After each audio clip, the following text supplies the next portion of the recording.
सेना भी बाढ़ प्रभावित क्षेत्रों में मोर्चा संभालेगी। प्रधानमंत्री जी से मैंने चर्चा की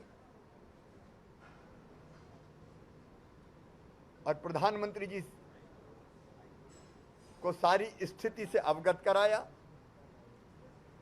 बहुत संवेदनशीलता के साथ प्रधानमंत्री जी ने कहा कि चिंता नहीं करें, भारत सरकार, प्रधानमंत्री जी हर संभव मदद करेंगे। अब मैंने प्रधानमंत्री जी से आर्मी के बारे में भी बात की कि ऐसी स्थिति है कि केवल एनडीआरएफ से और एसडीआरएफ से काम नहीं चल रहा, और चूंकि एयरफोर्स के हेलीकॉप्टर भी खराब मौसम के कारण उतना रेस्क्यू ऑपरेशन नहीं चला पा रहे, और इसलिए आर्मी भेजना उपयुक्त होगा। तो हमने 4 कॉलम आर्मी के मांगे हैं। 4 जिलों के लिए 4 कॉलम का मतलब 1 कॉलम में 80 लोग होते हैं, ताकि वो वोट और बाकी संसाधनों के जरिए जो बाढ़ में फंसे हुए लोग हैं उनको निकाल पाएं। हमारी एसडीआरएफ की टीम भी बहुत अच्छा काम कर रही है। शिवपुरी जिले के बिछी गांव में पेड़ पर 3 आदिवासी हैं। एयरलिफ्ट कराने के लिए कोशिश की जा रही है। और वहीं दूसरी तरफ हालातों को लेकर प्रधानमंत्री नरेंद्र मोदी ने सीएम शिवराज से फोन पर चर्चा की है। पीएम ने सीएम शिवराज से बाढ़ की स्थिति की जानकारी ली। जानकारी आपको दे दें कि सीएम शिवराज की मंगलवार को प्रधानमंत्री नरेंद्र मोदी से दिन में 2 बार फोन पर बातचीत हुई है। मुख्यमंत्री ने प्रधानमंत्री को बाढ़ की स्थिति से अवगत कराया और मुख्यमंत्री का ये भी कहना है कि अब तक 2000 से ज्यादा लोगों को सुरक्षित बचा लिया गया है। एसडीआरएफ, एनडीआरएफ ने रात में भी रेस्क्यू ऑपरेशन जारी रखने के उन्हें निर्देश दिए गए थे। एयरफोर्स सुबह से ही राहत और बचाव कार्य में जुटी हुई है। वहीं सिचुएशन रूम से बाढ़ की स्थिति का मुख्यमंत्री जायजा लेंगे। मुख्यमंत्री ने बताया है कि जिला प्रशासन पूरी तरह से अलर्ट पर रखा गया है। लोगों को सुरक्षित निकालने के लिए हर संभव सहायता उपलब्ध कराई जा रही है। तो केंद्र सरकार प्रदेश की जनता के साथ है, मध्य प्रदेश सरकार के साथ है। प्रदेश को हर संभव मदद उपलब्ध कराई जाएगी। मुख्यमंत्री शिवराज सिंह चौहान का ये कहना है। मध्य प्रदेश में निर्मित बाढ़ के हालातों को लेकर प्रधानमंत्री नरेंद्र मोदी ने भी चिंता जताई है और मुख्यमंत्री से फोन पर उन्होंने बातचीत की, हालातों की जानकारी ली।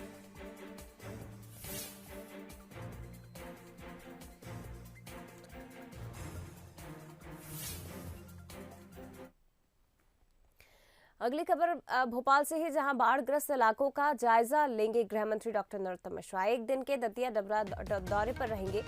बाढ़ प्रभावित गांव औरीना, हनोतिया, बडोनकला, कोटरा भी गृह मंत्री जाएंगे। तो दतिया डबरा के दौरे पर गृह मंत्री डॉक्टर नरोत्तम मिश्रा रहेंगे। बाढ़ की हालातों की जानकारी ली जाएगी, स्थितियों का जायजा लेंगे।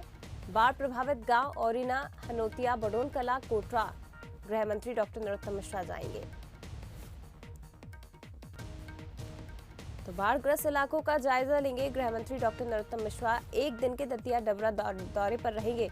बाढ़ प्रभावित गांव औरीना, हनोतिया, बडोनकला, कोटरा जाएंगे। ग्वालियर चंबल संभाग में हालात बेकाबू होते जा रहे हैं और कई गांव डूब क्षेत्र में हैं। इसके साथ ही इन्हीं हालातों का जायजा लेने के लिए, स्थिति को देखने के लिए गृह मंत्री डॉक्टर नरोत्तम मिश्रा दतिया डबरा दौरे पर जाएंगे।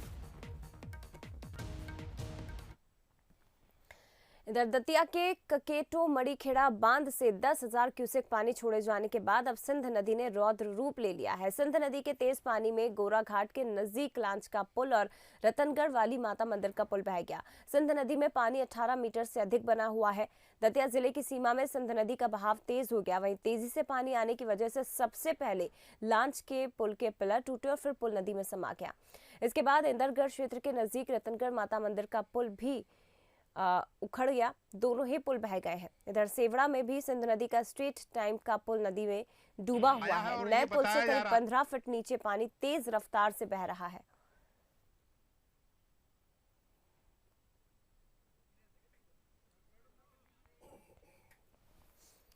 तो हालात देखिए किस कदर मध्य प्रदेश में खराब हो रहे हैं। बाढ़ की स्थिति से ग्रामीण इलाकों में अलर्ट जारी कर दिया। ककेटो मड़ीखेड़ा बांध से 10,000 क्यूसेक पानी छोड़ा गया, जिसके बाद सिंध नदी ने रौद्र रूप ले लिया और तस्वीरें आप देख सकते हैं कि तेज बहाव में गोरा घाट के नजदीक लांच का पुल और रतनगढ़ वाली माता मंदिर का पुल बह गया है। ये सिंध नदी का पुल है ये, और पिछोर और लांच को कनेक्ट करता है। ये यहाँ से रास्ता गया हुआ है जो ग्वालियर तक के लिए गया हुआ है।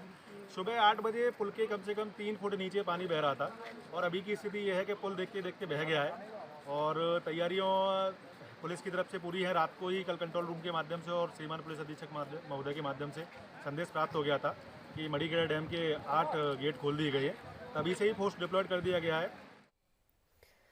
आगे बढ़ते खबर करेरा से, जहां घोशीपुरा और सिल्लारपुर में अभी भी लोग फंसे हुए हैं। दोनों जगह पर 40 लोगों के फंसे होने की खबर मिल रही है। महुआ नदी की बाढ़ में लोग फंसे हुए हैं। 24 घंटे बाद भी इनका रेस्क्यू नहीं हो पाया है। तो घोशीपुरा और सिल्लारपुर में अभी भी लोगों के फंसे होने की सूचना मिल रही है। बताया जा रहा है कि इन दोनों जगह पर करीब 40 लोग फंसे हुए हैं और मदद की उम्मीद लगाए हुए हैं। तो महुआ नदी की बाढ़ में ये लोग फंस गए। 24 घंटे बीत गए, लेकिन उसके बाद भी अब तक इनका रेस्क्यू नहीं हो सका है। ज्यादा जानकारी के लिए संवाददाता नरेंद्र तिवारी हमारे साथ फोन लाइन पर जुड़ गए। नरेंद्र, अभी क्या स्थिति है, वर्तमान में क्या हालात है और इन लोगों को रेस्क्यू क्यों नहीं किया जा सका? टीमों का क्या कुछ कहना है अभी?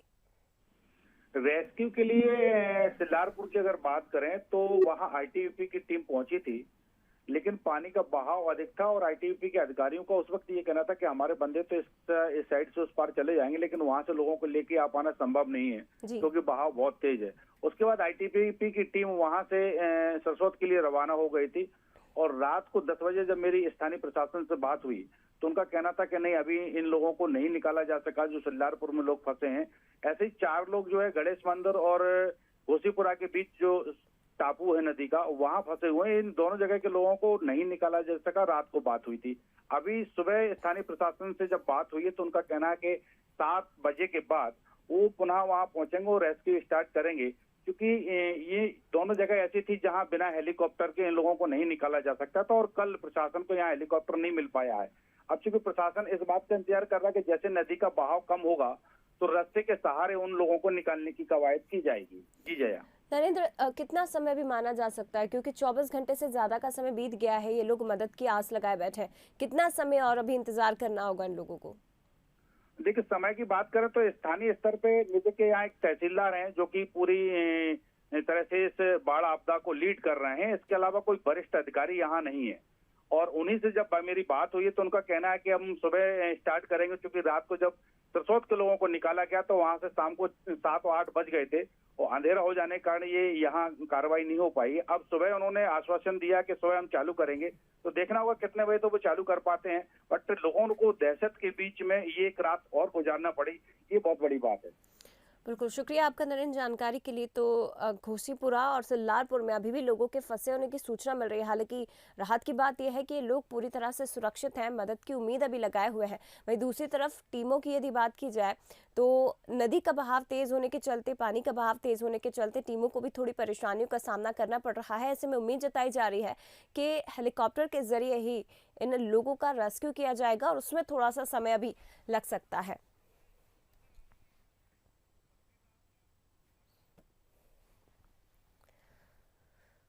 तो भारी बारिश से ग्वालियर चंबल अंचल में बाढ़ का कहर लगातार जारी है। शिवपुरी में 800 मिलीमीटर बारिश हो चुकी है और इसी वजह से बाढ़ की स्थिति निर्मित है। शिवपुरी में सबसे ज्यादा बाढ़ प्रभावित 200 से ज्यादा गांव में रेस्क्यू ऑपरेशन सोमवार से चलाया जा रहा है। सुबह से ही भारी बारिश होने के कारण वायुसेना के हेलीकॉप्टर उड़ नहीं पा रहे हैं। इधर श्योपुर के विजयपुर और वीरपुर में स्थिति काफी बिगड़ गई है। यहाँ के 30 गाँव को खाली कराया जा रहा है। शिवपुरी के पौरी तहसील करीब 2000 से ज्यादा लोगों को एनडीआरएफ, एसडीआरएफ और वायुसेना ने सुरक्षित स्थानों पर पहुंचाया है। वे प्रशासन को नदी किनारे बसे गांव की हालातों पर नजर रखने और तुरंत कार्रवाई के निर्देश भी दिए गए हैं। इसी कड़ी में प्रभारी मंत्री महेंद्र सिंह सिसोदिया कंट्रोल रूम पहुंचे, जहां उन्होंने अधिकारियों से बचाव कार्यों पर चर्चा की। वो दिखेगा नहीं, किलोमीटर नहीं दिख रहा ना, वो बड़ा हो तो दिख जाए। तो तस्वीरें आपके सामने ग्वालियर चंबल संभाग में बारिश का कहर किस तरह से बरपा है और बाढ़ जैसे हालात यहाँ पर निर्मित हो गए हैं। शिवपुरी की बात की जाए तो यहाँ पर 800 मिलीमीटर बारिश अब तक हो चुकी है और इसी वजह से बाढ़ की स्थिति निर्मित हो गई है। हालांकि लगातार रेस्क्यू ऑपरेशन चलाया जा रहा है, लेकिन ये भी बताया जा रहा है कि सबसे ज़्यादा बाढ़ प्रभावित 200 से ज़्यादा गांव में रेस्क्यू ऑपरेशन सोमवार से चल रहा है और अभी जारी है। वहीं भारी बारिश के चलते रेस्क्यू में भी परेशानियां आ रही हैं क्योंकि वायुसेना के हेलीकॉप्टर उड़ान नहीं भर पा रहे हैं। दूसरी तरफ प्रशासन के साथ साथ जो प्रभारी मंत्री हैं वो भी अपनी जिम्मेदारी बखूबी निभा रहे हैं और आप तस्वीरों में देख सकते हैं प्रभारी मंत्री महेंद्र सिंह सिसोदिया कंट्रोल रूम पहुंचे, हालातों को जायजा लिया, इसके साथ ही किस तरह से बचाव कार्य किया जा रहा है और किन चीज़ों की ज़रूरत है, ये तमाम बातचीत की जा रही है, चर्चा की जा रही है।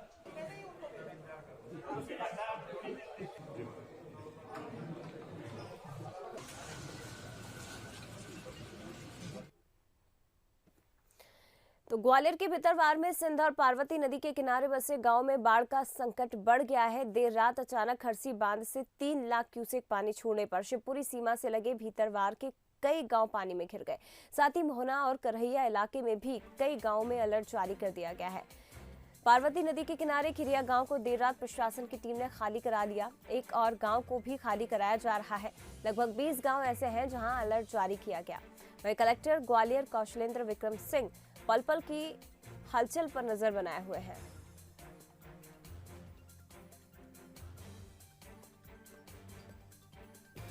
ग्वालियर के भितरवार में सिंध और पार्वती नदी के किनारे बसे गांव में बाढ़ का संकट और भी ज्यादा बढ़ गया है। देर रात हरसी बांध से 3 लाख क्यूसेक पानी छोड़ा गया, जिसके चलते शिवपुरी सीमा से लगे भितरवार के कई गांव पानी में घिर गए हैं और जिसके चलते मोहना और करहिया इलाके में कई गांव में अलर्ट जारी कर दिया गया है।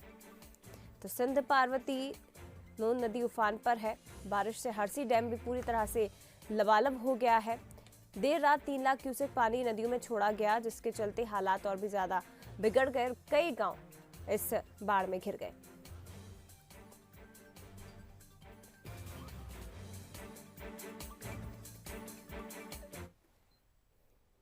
तो मध्य प्रदेश में भारी बारिश का दौर जारी है और इसी बीच गुना, शिवपुरी, श्योपुर, नीमच और मंदसौर में बारिश का रेड अलर्ट जारी कर दिया गया। इसी के साथ मुरैना, दतिया के साथ ही ग्वालियर, राजगढ़, भिंड, अशोकनगर, शाजापुर, आगर और विदिशा में ऑरेंज अलर्ट जारी किया गया है।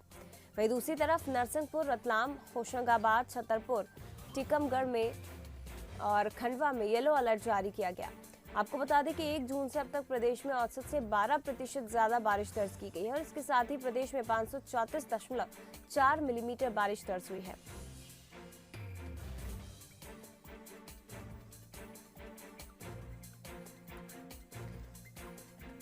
मध्य प्रदेश में भारी बारिश का दौर जारी है और इसी बीच गुना, शिवपुरी, श्योपुर, नीमच और मंदसौर में रेड अलर्ट जारी किया गया है। 1 जून से अब तक प्रदेश में औसत से 12% ज्यादा बारिश हुई है। और चलिए अब बात करते हैं कोरोना आंकड़ों की। तो मध्य प्रदेश में कोरोना का ग्राफ कम हुआ है। 24 घंटे में कोरोना के 18 नए मरीज मिले हैं। सागर में ये संख्या 6 है। भोपाल, इंदौर में 2 नए मरीजों की पुष्टि हुई है। फिलहाल प्रदेश में कोरोना के 139 एक्टिव केस हैं। तो मध्य प्रदेश में कोरोना के आंकड़े सामने आए हैं। कोरोना का ग्राफ कम हुआ, लेकिन 24 घंटे में 18 नए मरीजों की पुष्टि हुई है। सागर से 6 मरीज मिले हैं। वहीं भोपाल और इंदौर में 2 नए मरीजों की पुष्टि हुई है। फिलहाल 139 एक्टिव केसेस है। मध्य प्रदेश में आंकड़े कम हो रहे हैं, लेकिन अभी भी सिलसिला जारी है पॉजिटिव मरीजों के मिलने का, संक्रमित मरीजों के मिलने का।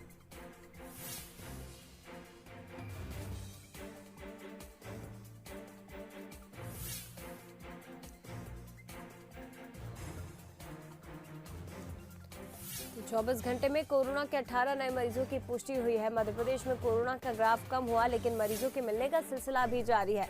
सागर में 6 नए मरीज मिले हैं। भोपाल, इंदौर में 2 नए मरीजों की पुष्टि हुई है।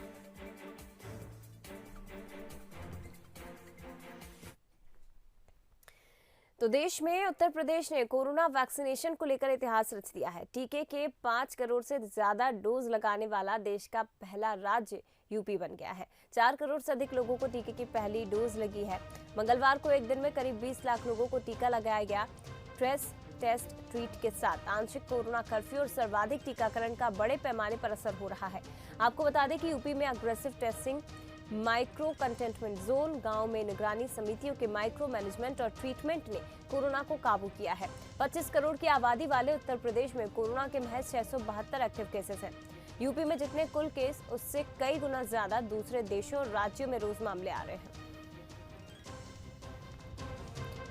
तो वैक्सीनेशन को लेकर यूपी ने इतिहास रच दिया। टीके के 5 करोड़ से ज्यादा डोज लगाने वाला देश का पहला राज्य यूपी बन गया है और 4 करोड़ से ज्यादा लोगों को टीके की पहली डोज लग गई है। मंगलवार की बात करें तो एक दिन में करीब 20 लाख लोगों को टीका लगाया गया है।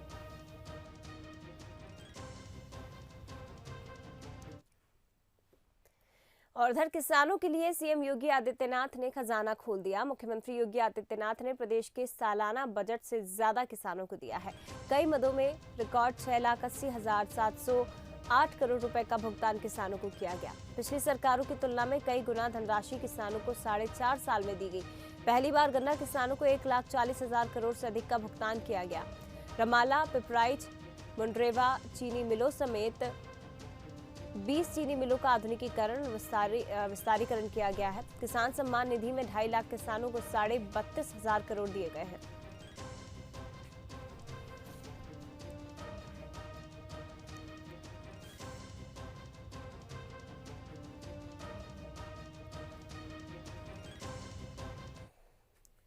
और उधर भोपाल से खबर, जहां मूंग की खरीदी का कोटा केंद्र सरकार ने बढ़ा दिया है। 1,13,000 मीट्रिक टन खरीदी बढ़ाई गई है। पहले 1,34,000 मीट्रिक टन की खरीदी हो रही थी, इसे बढ़ा दिया गया और इसे बढ़ाकर 2,47,000 मीट्रिक टन कर दिया गया है। तो कृषि मंत्री कमल पटेल ने केंद्र सरकार का आभार व्यक्त किया। इसके साथ ही सीएम शिवराज सिंह चौहान का भी आभार जताया है। प्रदेश में 15 सितंबर तक मूंग की खरीदी की जाएगी और इसका कोटा बढ़ाया गया है।